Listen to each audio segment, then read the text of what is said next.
When we walk with the Lord, our life will become increasingly natural. जब हम प्रभु के साथ चलते हैं तो हमारा जीवन बढ़ते क्रम पर और स्वाभाविक बनते जाएगा. We will become increasingly honest about our life. हम अपने जीवन के बारे में ज्यादा और ज्यादा ईमानदार बनते जाएंगे. And our compulsion to have a pretentious life will become less and less. और हमारी जो मानो एक आदत होती है कि हम दिखावा करें, वो हमारा स्वभाव जो है वो कम और कम होते जाएगा. Jesus told, a tree is known by its fruit. यीशु मसीह ने कहा, एक पेड़ अपने फल के द्वारा जाना जाएगा. So when we walk with the Lord, our fruit will become genuine and original, no hypocrisy. जब हम प्रभु के साथ चलेंगे तो हमारा जो फल है वो बिल्कुल वास्तविक और असली बन जाएगा. कोई पाखंड के लिए या कपट के लिए कोई जगह नहीं होगी. And progressively in every aspect of our life, we will be able to see. और बढ़ते क्रम पर हमारे जीवन के प्रत्येक क्षेत्र में हम इस बात को देखने पाएंगे. And we should seek to pursue such a life.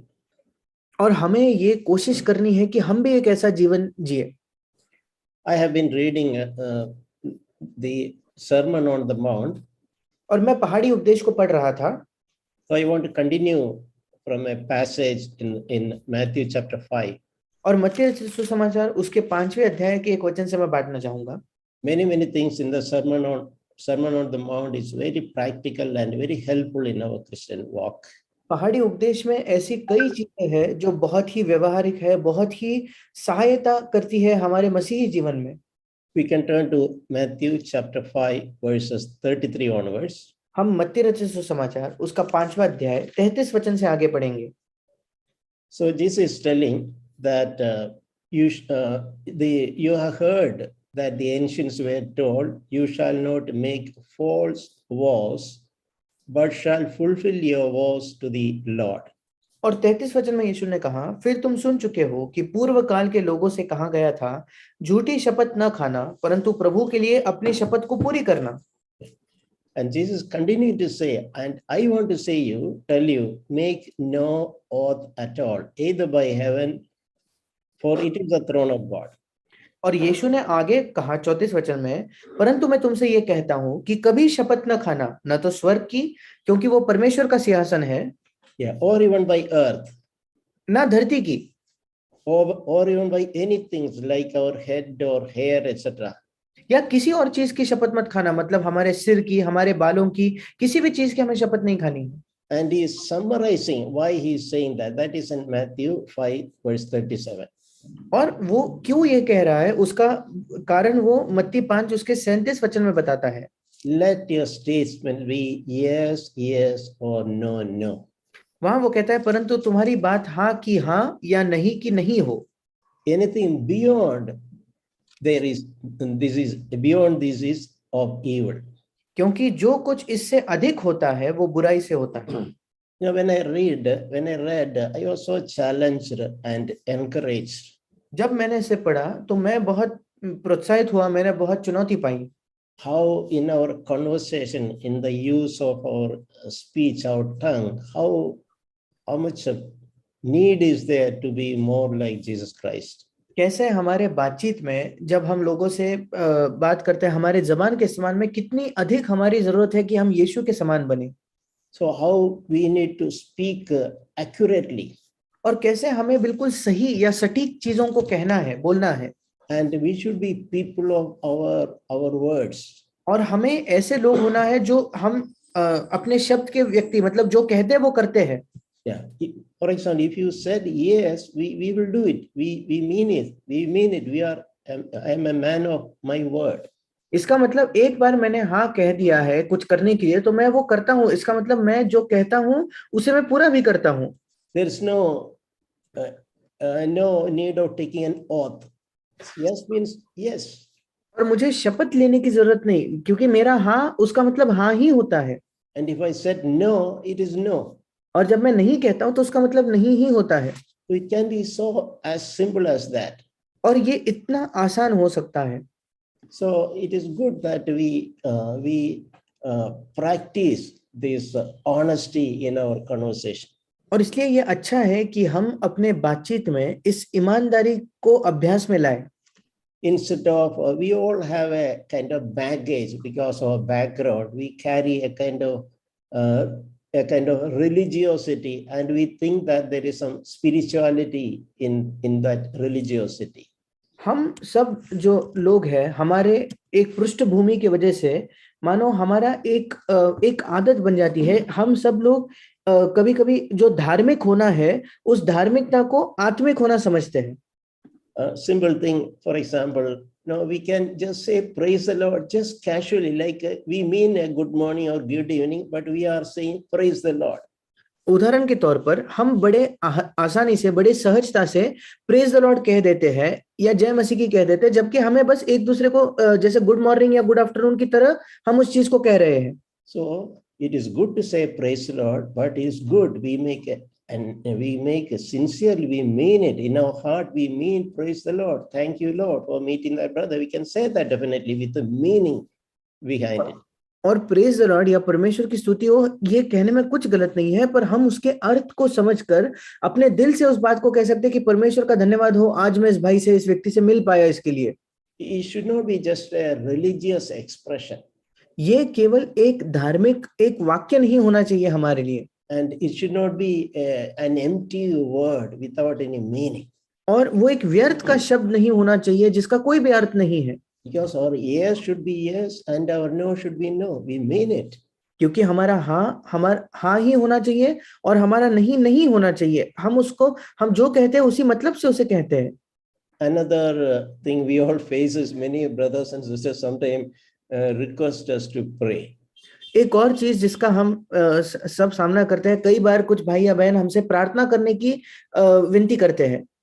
And I think about this. If I am willing to pray for others, then only I have right to request for prayers from others for me. और फिर मैं ऐसा सोचता हूँ, अगर मैं तैयार हूँ दूसरों के लिए प्रार्थना करने के लिए, तब ही मुझे ये हक बनता है कि मैं दूसरों से अपने लिए प्रार्थना मांगू।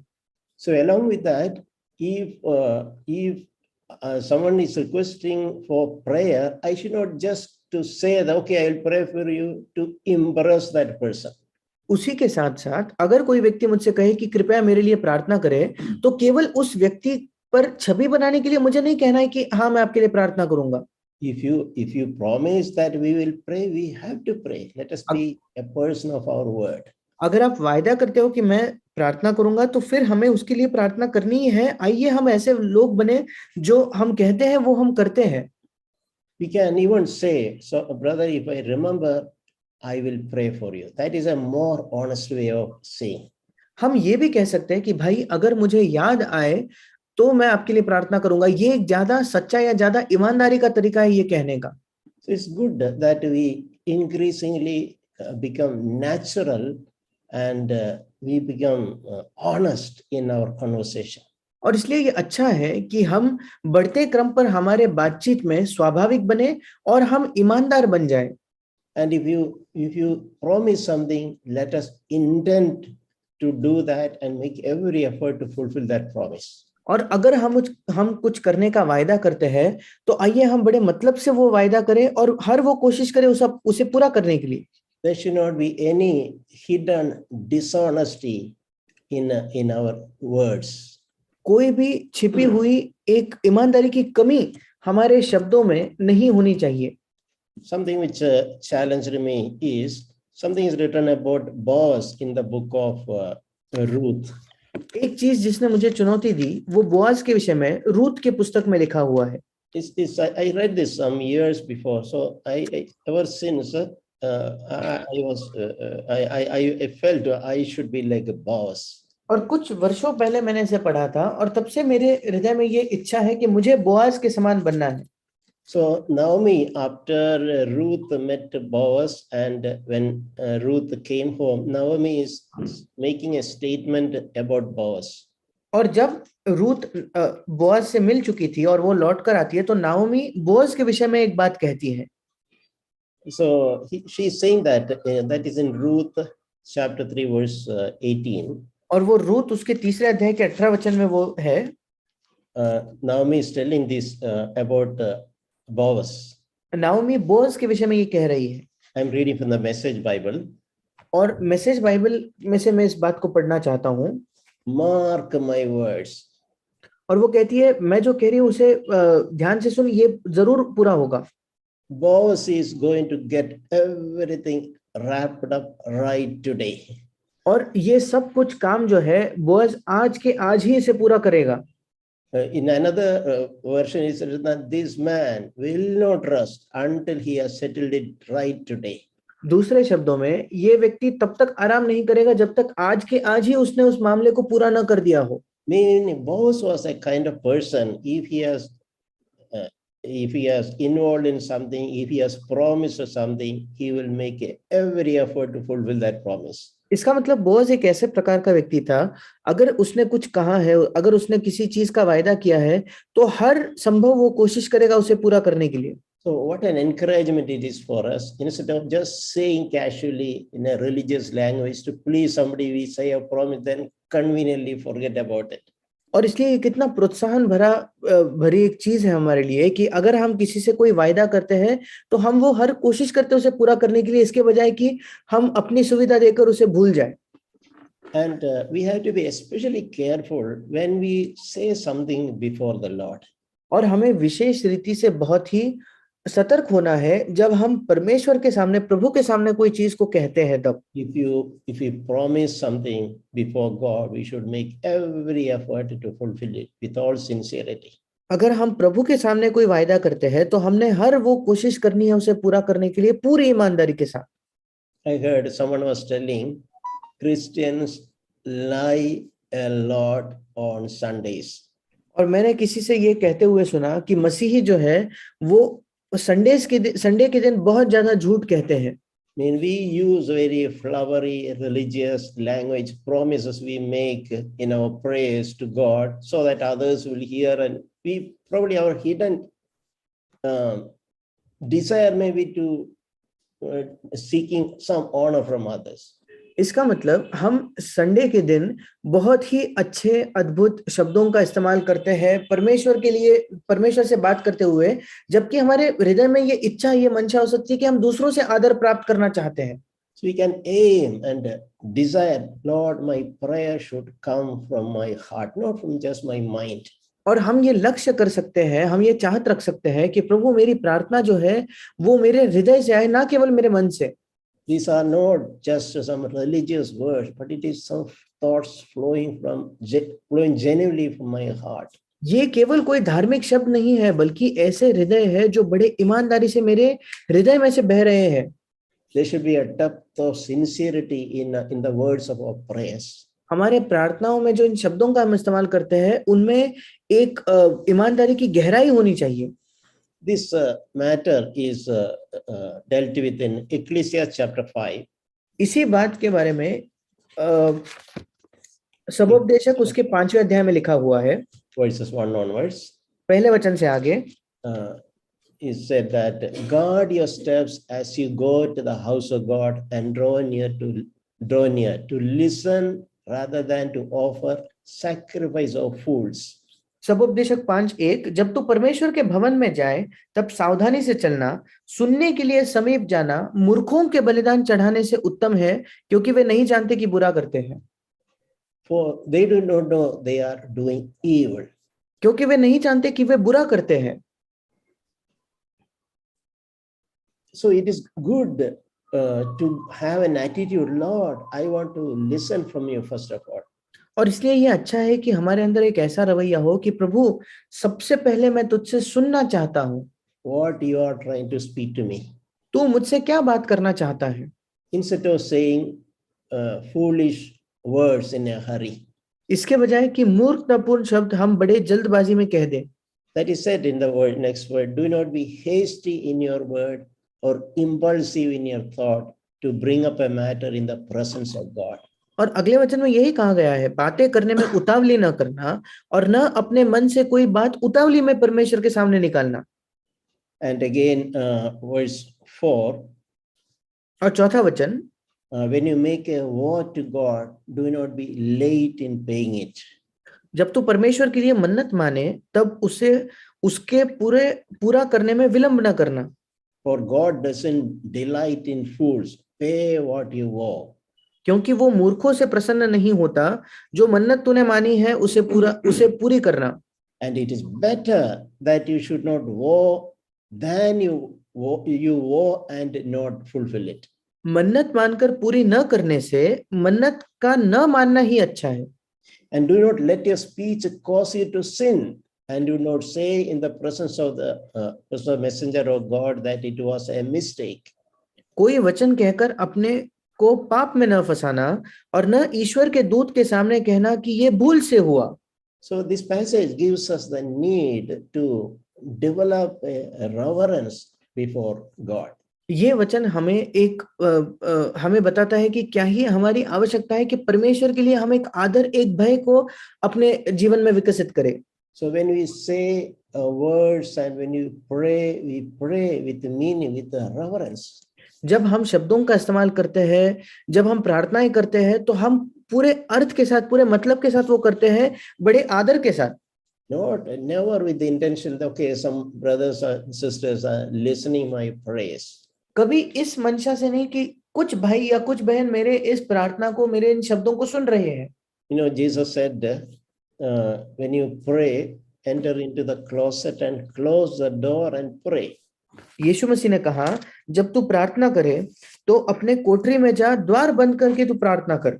So that is a principle. Even when we are in practice praying along with others, we should pray as if I am alone in the presence of God. No one is listening to me, and my words will be so natural as if only God is hearing. और ये एक सिद्धांत है कि जब हम सार्वजनिक तौर पर दूसरे लोगों के बीच भी होते हुए भी प्रार्थना करते हैं, तो हमारे शब्द बिल्कुल स्वाभाविक होने चाहिए, मानो मेरा और किसी व्यक्ति पर ध्यान नहीं है, केवल परमेश्वर ही मेरे प्रार्थना को सुन रहा है। I think God will help us when you are sincere in such matters. God will really help us. जब हम इन बातों में ईमानदार होंगे तो परमेश्वर निश्चित तौर पर हमारी सहायता करेगा। I was thinking sometime, I remember a time when I would think someday, oh, it is good. Yeah, every meeting I hear some word on the usage of my tongue. और मुझे याद है किसी समय मैं ऐसा सोचता था कि मेरे लिए बहुत अच्छा होगा अगर हर एक सभा में मुझे अपने जबान का इस्तेमाल कैसा करना चाहिए इस विषय में अगर मैं कोई वचन सुनूं तो। I found that there is so much evil in my tongue. क्योंकि मैंने पाया कि मेरी जुबान में इतनी ज्यादा दुष्टता, इतनी ज्यादा बुराई है। So much wickedness, so much uncleanness, so much absence of sincerity. बहुत ही दुष्टता है, बहुत ज्यादा बुराई है, बहुत ही ईमानदारी की कमी या बेईमानी है। So it was a long battle for me when the Lord progressively gave a good change and transformation in my own life. और मेरे लिए ये एक लंबा संघर्ष था और परमेश्वर ने एक अच्छा रूपांतरण और बदलाव मेरे जीवन में लाया। I could really connect with some things written in James chapter 8. James chapter 3 verse 8. और इसलिए याकूब की पत्री 3 अध्याय के 8वें वचन में जो कुछ चीजें लिखी है वो मुझे उससे मेरा जीवन उससे बहुत मेल खाता था। So that no man can tame the tongue. वहां लिखा है, पर जीभ को मनुष्यों में से कोई वश में नहीं कर सकता। I could really see that I could not control my tongue. और मैं सचमुच देख पाता था कि मैं अपने जीभ को वश में नहीं कर सकता। I realized that unless I have the fullness of the Holy Spirit, unless I have the help of the Holy Spirit, I cannot control my tongue.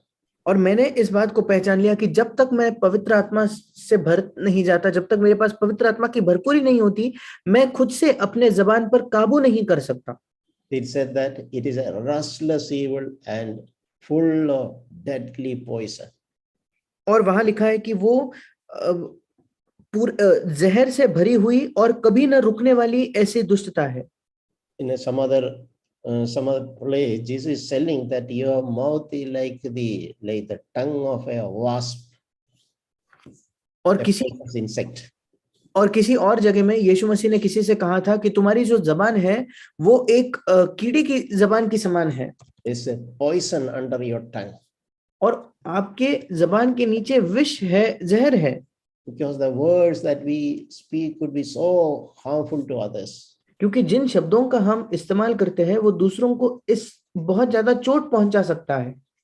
So James chapter 3, verse 9, we read, with our tongue we bless our Lord the Father. याकूब 3 अध्याय 9 वचन कहता है, हमारे इसी जबान से हम अपने प्रभु और पिता की स्तुति करते हैं। We praise and we worship. We do that with our tongue. हम स्तुति करते हैं, हम आराधना करते हैं, हम अपने जबान के साथ ये सब करते हैं। And James is saying, and with the same tongue we curse men who have been made in the likeness of God. और याकूब कहता है, इसी जबान के साथ हम मनुष्यों को जो परमेश्वर के स्वरूप में उत्पन्न हुए हैं शाप देते हैं। From the same mouth is coming blessing and also cursing. 10वां वचन, एक ही मुंह से धन्यवाद और शाप दोनों निकलते हैं। And James is exhorting, my brothers, these things should not be in this way. और याकूब ऐसा उपदेश देता है कि हे मेरे भाइयों, ऐसा नहीं होना चाहिए। Does a fountain send out the same opening both fresh water and bitter water? 11वां वचन, क्या सोते के एक ही मुंह से मीठा और खारा जल दोनों निकलता है? So this passage was very challenging to me. और ये एक ऐसा वचन था जो मुझे बहुत ज्यादा प्रोत्साहन देता था। Jesus mentioned about a person called Nathaniel. यीशु ने नथनिएल नामक एक व्यक्ति के बारे में एक चीज कही थी। That is in John chapter 1. वो है यूहन्ना उसका पहला अध्याय, John chapter 1, verse 47. यूहन्ना उसका पहला अध्याय उसका 47 वचन।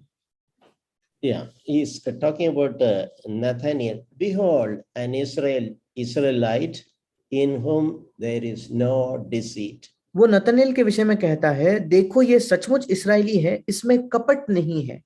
Yeah, this is a wonderful testimony we can all desire. ये एक अद्भुत गवाही है जिसकी हम सब इच्छा रख सकते हैं, लालसा कर सकते हैं। Let us all be like that Nathaniel. हम सब नतनेल के समान बने। God can testify about us that in this person there is no deceit.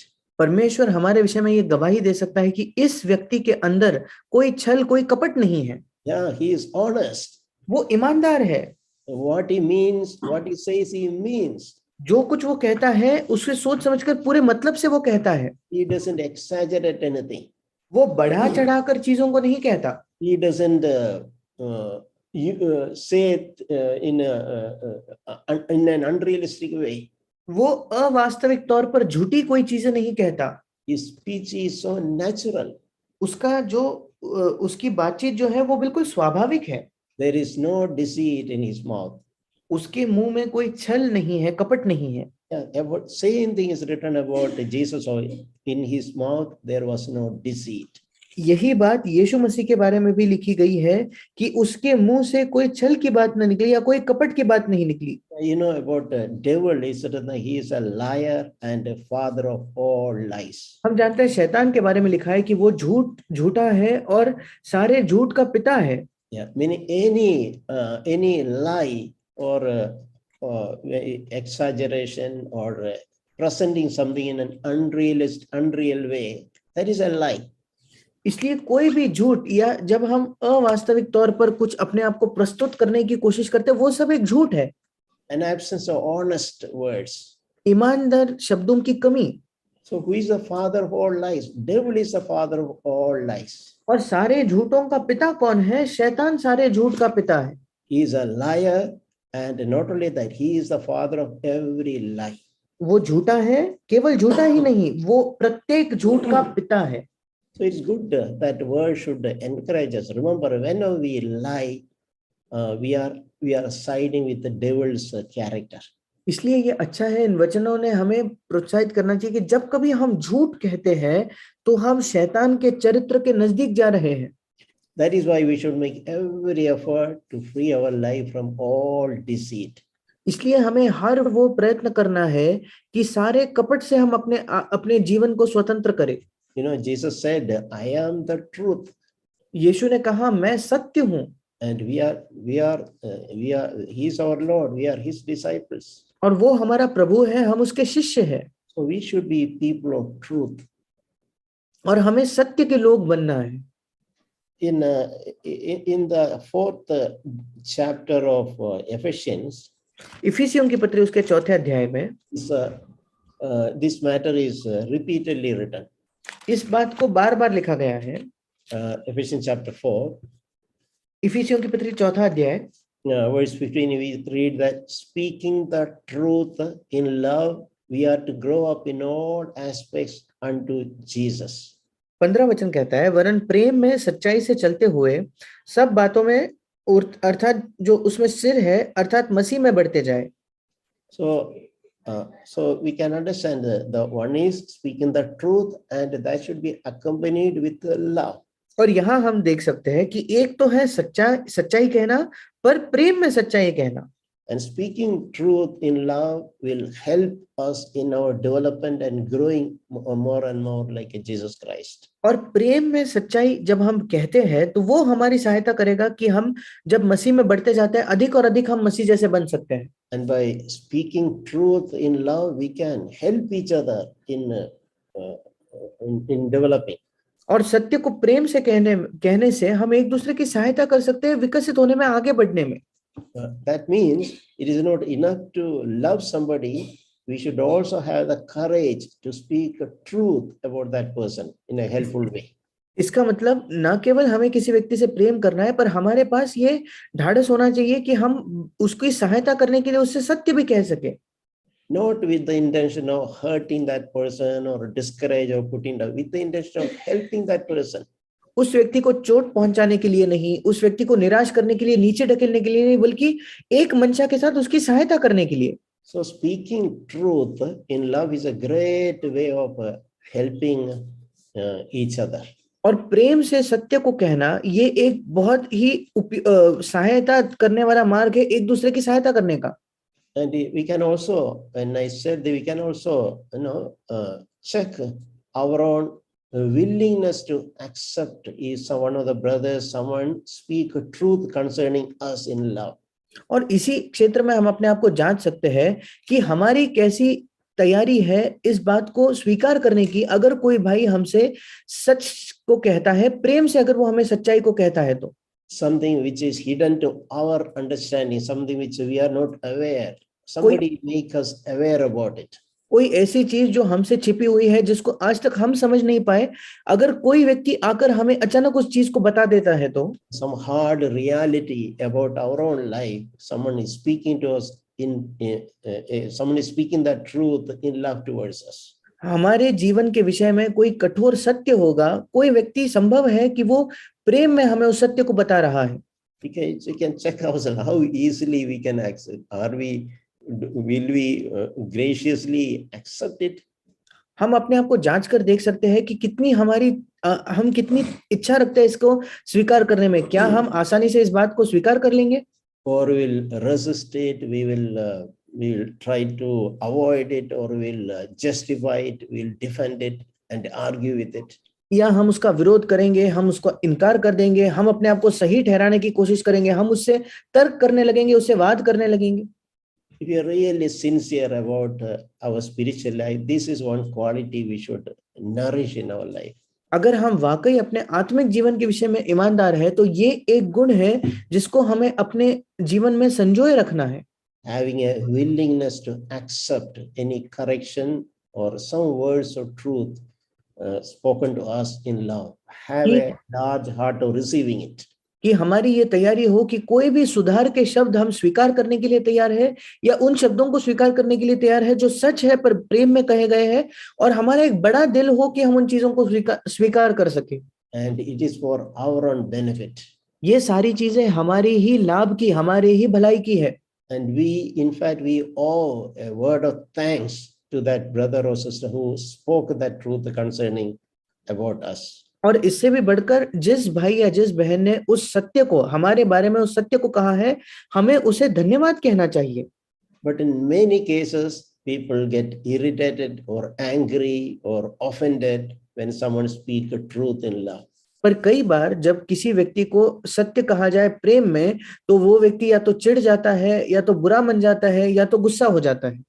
So this is something which the Lord taught me over the years. If I want to really develop fast in the Lord, be willing to receive correction from others. और ये एक चीज है जो प्रभु ने मुझे कई वर्षों में सिखाई है कि अगर मैं प्रभु में बढ़ना चाहता हूं तो मुझे तैयार रहना है, इच्छा रखनी है कि मैं दूसरों से सुधार को प्राप्त कर सकूं। That is a help which somebody is doing to me. ये मेरी सहायता है जो कोई और व्यक्ति मेरी कर रहा है। I should never be offended if someone speak a truth concerning me. मुझे कभी बुरा नहीं लगना चाहिए अगर कोई व्यक्ति मेरे विषय में सच कहे तो। And I should not keep away from such people who speak. They should be my best friends. और ऐसे लोगों से मुझे दूर भी नहीं होना है जो सच कहते हैं, वो मेरे सबसे अच्छे मित्र बनने चाहिए। We read also in Ephesians chapter 4, verse 25. हम इफिसियों की पत्री 4 अध्याय के 25 वचन में भी पढ़ते हैं। We read there, laying aside falsehood, speak truth with each one of you with your neighbor. और 25 वचन कहता है, इस कारण झूठ बोलना छोड़कर हर एक अपने पड़ोसी से सच बोले। Yeah, so see the way it's explained. Keep aside falsehood. और कैसे लिखा है कि झूठ बोलना छोड़कर या झूठ बोलना को बाजू में रखकर। We had to leave that habit of speaking falsehood. झूठ बोलने की उस आदत को हमें छोड़ देना है।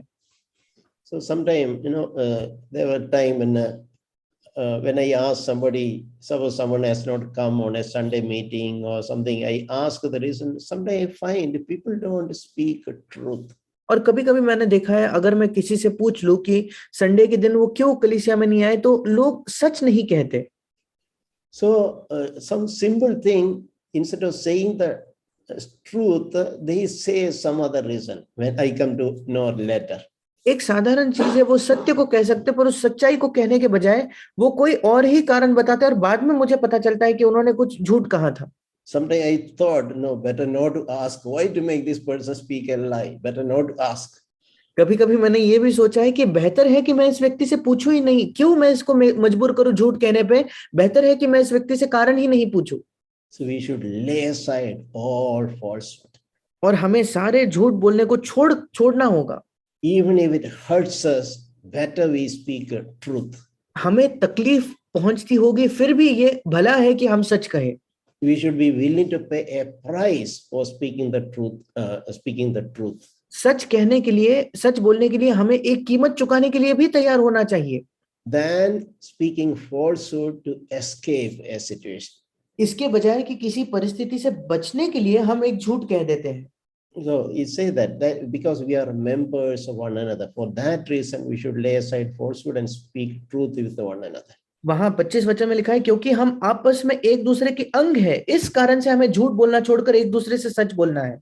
And verse 29 also say, let no unwholesome word proceed from your mouth. और 29 वचन भी कहता है, कोई गंदी बात तुम्हारे मुंह से न निकले। So whatever speak, there should be a wholesomeness in our words. और जो कुछ हम कहते हैं उसमें एक भरपूरी या एक ऐसी चीज होनी चाहिए जिससे दूसरों को सहायता मिलती है। And what we say should be it should edify the hearers.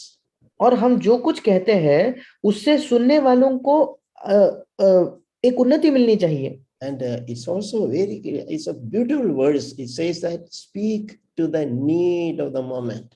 और बहुत ही सुंदर वचन है, 29 वचन का बीच का भाग कहता है, आवश्यकता के अनुसार वो चीज हम कहे। So we can see, sometimes ask, or we can silently pray, Lord, should I speak this now or better another time? और इसलिए ये एक अच्छी चीज है, हम किसी समय प्रार्थना करके प्रभु से ये मांग सकते हैं कि प्रभु क्या मैं इस चीज को अब कहूं या किसी और समय के लिए मैं इसे रखूं। Even if this is truth, should I really speak it at this moment or there's a better opportunity? शायद ये चीज सच्चाई भी होगी, पर क्या मैं अभी इसी क्षण उसे कहूं या एक बेहतर मौका है जब मैं इस चीज को कह सकता हूं। There are always people who argue and question what wrong I said. कई बार लोग ये वाद करते हुए ये प्रश्न करते हैं, मैंने गलत क्या कहा। Yes, sometimes it is not a question of right or wrong. Sometimes it is a question of did we speak those things at the right time also. कभी कभी सवाल ये नहीं होता कि हमने जो कहा वो सही है या गलत है, पर सवाल ये होता है कि क्या जो हमने कहा वो सही समय पर कहा क्या। So we can learn to be sensitive progressively and learn to speak to the need of the moment. और हम बढ़ते क्रम पर संवेदनशील होना सीख सकते हैं और ये सीख सकते हैं कि आवश्यकता के अनुसार उस परिस्थिति में क्या आवश्यकता है उसी के अनुसार हम कुछ कहें. And in that fourth thing, it's written that our words will impart grace to those who hear. और चौथी चीज जो लिखी गई है ताकि जो कुछ हम कहते हैं उससे सुनने वालों पर अनुग्रह हो. Yeah, this is a wonderful benchmark we can keep, a goal we can keep to progressively reach there in our usage of words. ये एक अद्भुत मापदंड है, एक लक्ष्य है जिसके ओर बढ़ते क्रम पर धीरे धीरे हम आगे पहुंच सकते हैं. I encourage dear brothers and sisters, meditate Ephesians 4:29.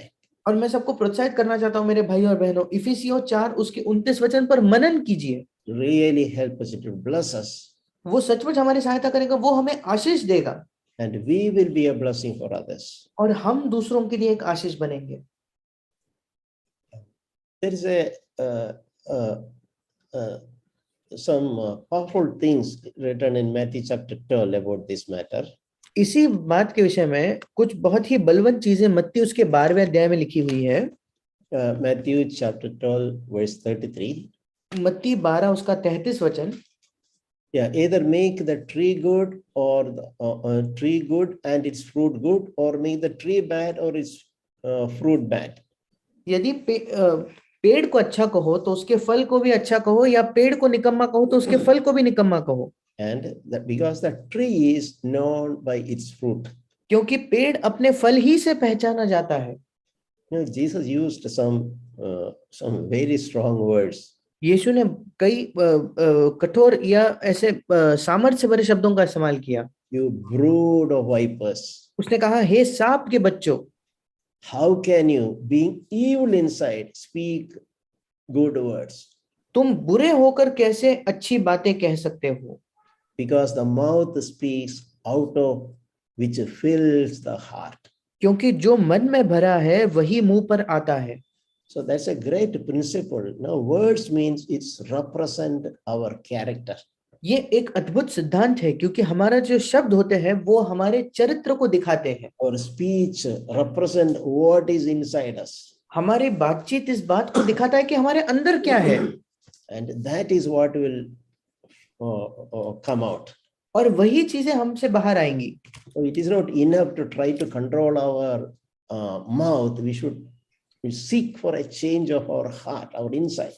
और इसलिए ये पर्याप्त नहीं है कि हम अपने मुंह पर काबू रखें या काबू पाले, पर हमें इस पर ध्यान देना है कि हमारा हृदय बदल जाए. So when our inside is good, and whatever speak, it will naturally be good. जब कभी हम अंदर से अच्छे होंगे तो हम जो कुछ कहेंगे स्वाभाविक तौर पर वो अच्छा ही निकलेगा. Even when we say something, even that intention behind our words also will be good. जब भी हम कुछ कहते हैं, हम जो भी कह रहे हैं उसके पीछे हमारी मंशा भी अच्छी ही होगी. You got to look at all those why we said some words. क्योंकि परमेश्वर इन सारी चीजों को देखेगा कि हमने कुछ शब्दों का इस्तेमाल क्यों किया. And verse 35, the good man brings out of his good treasure what is good. और 35 वचन कहता है, भला मनुष्य मन के भले भंडार से भली बातें निकालता है. So may God help us to have really a treasure inside of us. और परमेश्वर सचमुच हमारी सहायता करे कि हमारे अंदर एक खजाने के समान हो. Our heart is filled with good thoughts and attitudes and a helpful attitude towards others. और हमारे हृदय अच्छे विचारों से, अच्छे रवैयों से भरे हुए हैं दूसरों के लिए, दूसरों की सहायता करने वाले विचार हमारे अंदर है. When our heart change into that, naturally our speech also will be good. जब हमारा हृदय इस प्रकार बदल जाएगा तो स्वाभाविक तौर पर हमारी बातचीत भी अच्छी ही होगी. And Jesus said something more. यीशु ने इससे भी बढ़कर कुछ कहा. I'll tell you that every careless word that people speak, they shall give an account for it in the day of judgment. 36 वचन, मत्ती 12:36. और मैं तुमसे कहता हूं कि जो जो निकम्मी बातें मनुष्य कहेंगे, न्याय के दिन वे हर एक उस बात का लेखा देंगे. Yeah, someday I imagined about that. कभी-कभी मैं इस बात की कल्पना करके देखता हूं. Yeah, it's like this, when we see the Lord, and when He judges, then He asks, review our life. जब हम प्रभु को देखेंगे, जब वो हमारा न्याय करेगा, जब वो हमारे पूरे जीवन को जांच रहा होगा, it's like he's asking, tell me, why did you say this at that time?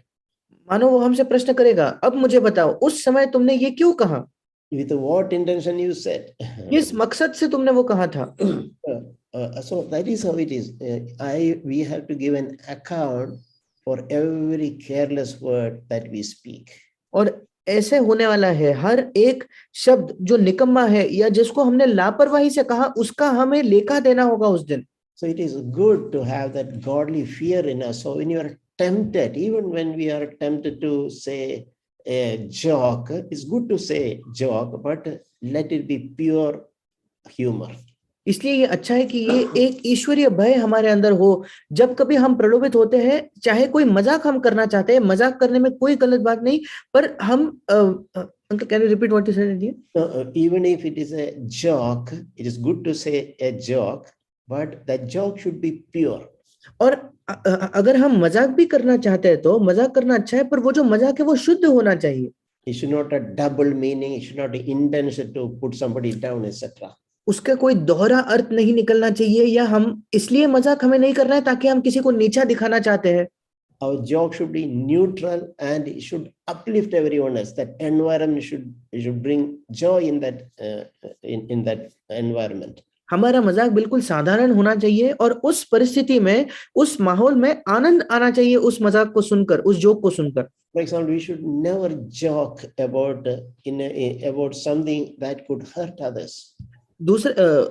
हमें कभी भी एक ऐसा मजाक नहीं करना चाहिए, एक ऐसे तरीके से जिससे किसी को चोट पहुंचे।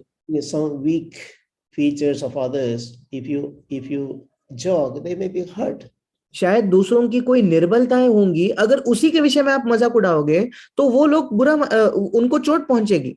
So Jesus said something very serious in verse 37. और 37 वचन में यीशु ने बड़ी गंभीर बात कही, By your words you will be justified. क्योंकि तो अपनी बातों के कारण निर्दोष ठहरेगा। Oh, when I read, oh really Lord, it is by my words that I will be justified. और जब मैंने इसे पढ़ा तो मैंने कहा, क्या वाकई प्रभु मेरे शब्दों के द्वारा मैं निर्दोष ठहरूंगा क्या? Oh, I thought it is just by my faith in Jesus Christ I am justified. मुझे लगता था केवल मसीह में मेरे विश्वास के द्वारा मैं धर्मी ठहराया जाता हूँ। It is written that, not only that is just, but by your words, my faith in Jesus Christ should produce a change in usage of my words. केवल वो नहीं, हाँ, मसीह में मेरा विश्वास मुझे धर्मी ठहराता है, उसी के साथ साथ मसीह के अंदर जो मेरा विश्वास है उसी के द्वारा मेरे शब्दों पर असर पड़ना चाहिए और मेरे उन शब्दों के द्वारा मैं धर्मी ठहराया जाऊंगा। It's a wonderful thing. By my words, I am going to be justified. ये एक अद्भुत चीज है कि मेरे शब्दों के द्वारा मैं धर्मी ठहराया जाऊंगा। And it is by my words that we are, or somebody will be condemned also. और मेरे शब्दों के द्वारा, किसी के शब्दों के द्वारा ही कोई दोषी ठहराया जाएगा। So may God really help us and recognize our own need for the help of the Holy Spirit. और परमेश्वर वाकई हमारी सहायता करे और हम इस बात को पहचानने पाए कि हमारी क्या जरूरत है, क्या ही आवश्यकता है पवित्र आत्मा के सामर्थ्य की। And first of all, we should love the truth concerning our own life, that poison in our words, in our hearts. और सबसे पहले तो हमें अपने आप के विषय में उस सत्य से प्रेम करना है कि वो जो एक जहर है, एक विष है हमारे हृदय के अंदर, that deceit in our lives. वो जो कपट है हमारे जीवन में। So when we seek the Lord will help us. The Holy Spirit will help us to bring us out of this pit. जब हम प्रभु को खोजेंगे तो पवित्र आत्मा हमारी सहायता करेगा, प्रभु हमारी सहायता करेगा इस गड्ढे से हमें छुड़ाने के लिए। Amen. आमीन।